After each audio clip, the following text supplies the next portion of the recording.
like to move to the next topic, which is your ascension to power as the Deputy President and the politics around it. And this session will be led by Ashwin Mazuri. All right, Your Excellency, did you play a role in Rigathi Gachagua's ouster?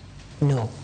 Then are you proud of the process, the impeachment process that many said were flawed that led to your ascension to power as the Deputy President? The process you are referring to, I think, involved three arms of government: the executive, the judiciary, and the legislature. To that extent, to the extent that constitutional institutions were involved and are still involved, I see no problem with that process, and if there is a problem, there is a way of remedying that problem. What about the right to fair hearing that he did not get? That is the matter before court, unless you want me to discuss the merits of the matter before court. So then what's your relationship between you and the ousted, impeached Deputy President? As it was before.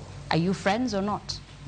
We are good people, we're good friends. I have no reason to complain in the past, present, and even in the future. Was there a handover? Yes. An official handover? Was there an official handover? There wasn't an official handover because the former Deputy President is in court. You wouldn't expect him to hand over if he's in court. Your Excellency.